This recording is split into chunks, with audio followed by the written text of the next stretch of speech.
Star news Marathi, नवे पाऊल नवी दिशा। क्रिटिकल चॅलेंज स्वीकारणारे डॉक्टर चर्चेत, परिसरातून इथे का होते रुग्णांची गर्दी? मला चॅलेंजिंग जॉब स्वीकारायला फार आवडतं, कारण की शेवटी माझ्याकडे येणारा जो पेशंट आहे तो माझ्याकडे काहीतरी होप्स घेऊन आलेला असतो। शेवटी प्रयत्न करणं आपलं काम आहे आणि यश हे आपल्याला ऍक्च्युली मिळेल असं नाही, पण मिळवायला तर पाहिजेच आपण, असा प्रकार आहे। आता तसं बघा गेलं तर आता माझ्याकडे अजून एक केस आलेली आहे, म्हणजे आता मी करतोय ऍडमिट त्याला। आज बाळाचं फुफ्फुस दोन्ही साईडला खराब झालेलं आहे। बाळाचं वय फक्त 4 महिन्याचं आहे। ऍक्च्युअली त्याच्या आधी 3-4 वेळा निमोनिया पण होऊन गेलाय। 4 महिन्यामध्ये 3 वेळा किंवा 4 वेळा निमोनियासाठी बाळ जर ऍडमिट होत असेल तर काहीतरी फॉल्टी असू शकतं बाळामध्ये। म्हणून मी काल डायरेक्ट मी सिटी स्कॅन करून घेतला, तर सिटी स्कॅन मध्ये बाळाला पूर्णपणे दोन्ही साईडचं फुफ्फुस खराब आहे असं दाखवण्यात दिलं आहे। तरी मी त्यांना होप्स दिले आहेत की आपण बाळासाठी काहीतरी करू आणि बाळाला आपण चांगल्या पद्धतीने ट्रीटमेंट देऊ आणि बाळ यातून बाहेर काढू। तुम्हाला दातांच्या समस्या आहेत? मग आहे ना विट्यातील डॉक्टर सुयोग श्रीधर पवार यांचं Shri Samarth dental care. Digital x ray सुविधा, रूट कॅनॉल ट्रीटमेंट, ओरल कॅमेराद्वारे दातांची तपासणी तसेच सर्व प्रकारच्या दातांच्या ट्रीटमेंट एकाच ठिकाणी। शिवदर्शन कॉम्प्लेक्स, खानापूर रोड, विटा। खरं तर गेल्या अनेक महिन्यांपासून आपण सांगली जिल्ह्यातील आणि खानापूर तालुक्यातील आळसंद येथील जाधव हॉस्पिटलचे डॉक्टर संग्राम जाधव यांचं काम पाहिलं असेल। रुग्णांची परिस्थिती अगदी क्रिटिकल असतानाही त्यांना जीवदान देणारे डॉक्टर म्हणून ते परिसरात प्रसिद्ध आहे। आजही ते अशाच प्रकारचे क्रिटिकल असणारे पेशंट चॅलेंज म्हणून स्वीकारतात। तांदळगाव येथील एका दाम्पत्याचं बाळ देखील शेवटच्या घटका मोजत होतं, मात्र या परिस्थितीतही डॉक्टर संग्राम जाधव यांनी त्यांच्यावर उपचार करून त्याला मृत्यूच्या धाडेतून बाहेर काढलाय। मी मोनिका जाधव आणि हे आमचं बेबी सर्वश्री जाधव। बाळ प्रीमॅच्युअर होतं आणि बाळाच्या आतड्याला पीळ पडलेल्याचं बाळाचं ऑपरेशन झालेलं आणि बाळाला ऑपरेशनच्या वेळेलाच इन्फेक्शन बसलेलं। आम्ही खूप डॉक्टर केले, 4-5 डॉक्टर एमडी डॉक्टर झाले, पण आमच्या बाळाचं निदान कुणालाच नाही सापडलं। मग आम्हाला ह्या सरांचा पत्ता मिळाल्यावर आम्ही इथं आलो। सरांनी एकदम सोप्या ह्याच्यामध्ये ट्रीटमेंट केली आणि बाळाचं आमच्या वेट लॉस होत होतं आणि बाळाची शीस थांबत नव्हती। मग सरांनी एकदम हायर लेवलचे अँटीबायोटिक्स वापरून आणि योग्य प्रकारे ट्रीटमेंट करून आमचं बाळ एकदम व्यवस्थित करून आमच्या हाती सोपवलेलं आहे। तर सरांनी सहकार्य करून त्यांच्या मेहनतीने आमचं बाळ एकदम सुखरूप आमच्या हाती आलेलं आहे, त्यामुळे सरांचं अभिनंदन। काय अनुभव आले तुम्हाला हे करताना, उपचार घेताना? आम्ही खूप दवाखाने केलेत, खूप डॉक्टर केले, पण आम्हाला निदानच सापडत नाही। बाळ आमचं पूर्ण शेवटच्या स्टेपला आलेलं होतं आणि आल्यानंतर सरांनी खूप छान पद्धतीने ट्रीटमेंट केली आणि एकदम कमीत कमी खर्चामध्ये, कमी ह्याच्यामध्ये आमचं बाळ आणि आम्हाला व्यवस्थित करून दिलं। खूप छान सोय आहे या दवाखान्यामध्ये आणि आमचं बाळ आमच्या हातात व्यवस्थित करून आम्हाला दिलेलं। बोला, काय अनुभवला, काय सांगा ना?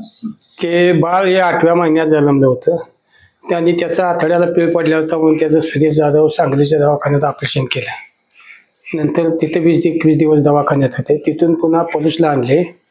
पलूसला आणल्यानंतर 20 दिवस ऑक्सिजन होते।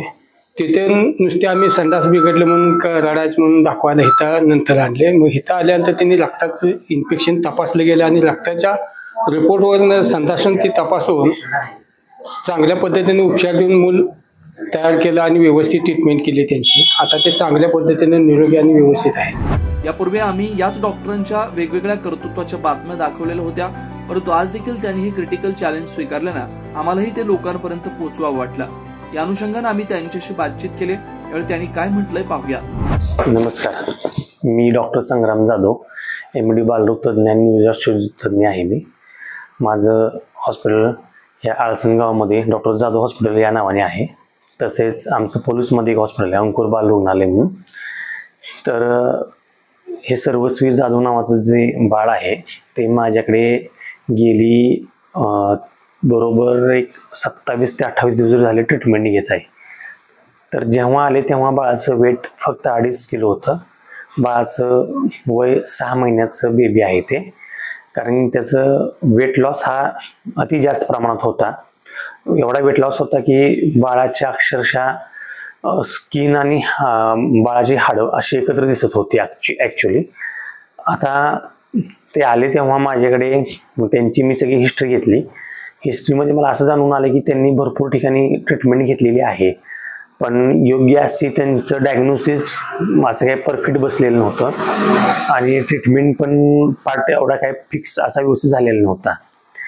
तर मी पुन्हा रुटीन सगळ्या टेस्ट सगळ्या बाळाच्या करून घेतल्या. त्याच्यामध्ये बाळाच्या ब्लडमध्ये आणि शीच्या ह्याच्यामध्ये मला जरासं इन्फेक्शन जाणवून आलं. तर ते इन्फेक्शन आलेल्यानुसार तसेच बाळाची पहिली सर्जरी पण केली होती. बाळाच्या सर्जरी करून सुद्धा बाळाला फरक नाही पडला. तर नंतर मग मी माझ्या पद्धतीने बाळाला पाहिजे त्या पद्धतीने मोठ्या हायर लेवल्सच्या पूर्ण औषधांनी आणि अजून काही वेगळ्या पद्धतीने बाळाला मी ट्रीटमेंट केली.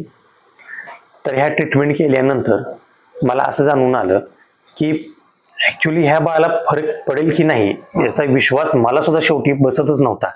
पण तरी पण म्हणलं आपण एक ट्राय करू, आपण एक चॅलेंज म्हणून एक घेऊ, कारण की असंही बाळाला जर नाही फरक पडला तर बाळ ते दगावेल असं वाटत होतं. तर बाळ असंही दगावण्यापेक्षा आपण बाळाला काहीतरी प्रयत्न करून जगवण्याचा प्रयत्न करू. तर बाळाला पहिल्यांदा मी 5-7 दिवस तसा रिस्पॉन्स आलाच नाही मला. नंतर मी वेगवेगळ्या पद्धतीने वेगवेगळी औषधं बदलत बाळाला हा रिस्पॉन्स मला जाणवायला लागला. आणि नंतर शेवटच्या वेळेस बाळाला मी एक 23व्या दिवशी बाळाला घरी पाठवलं. नंतर बाळाला आता येऊन जाऊन मी फक्त इंजेक्शन देत आहे आणि बाळाची पूर्ण आता चांगल्या पद्धतीने थांबून बाळाचं वजन आता ह्या एका महिन्यामध्ये आता 3600 ग्रॅम पर्यंत गेलेलं आहे. असे पेशंट तुम्ही ज्या वेळेला जीवदान देता आनंद काय असतो? आनंद हा मला तर जास्तच होतो, कारण की कसं आहे की मी केलेल्या कष्टाचं जे फळ आहे, जे मी आतापर्यंत मला जेवढं नॉलेज आहे मला त्यामध्ये अप्लाय करायला मिळतं आणि त्याच्यामुळे एखाद्या माणसाचा जर जीव वाचवत असेल तर त्याच्यासारखं या जगामध्ये मोठं काहीच नाहीये. आणि जर प्रयत्न करणं आपलं काम आहे, यश द्यायचं काम हे फक्त आपल्यावरच्या परमेश्वराचंच असतं. स्टार न्यूज मराठीसाठी चंद्रकांत जाधव, विटा. आपल्या परिसरातील लेटेस्ट बातम्या पाहण्यासाठी स्टार न्यूज मराठी YouTube चॅनलला आत्ताच सबस्क्राईब करा.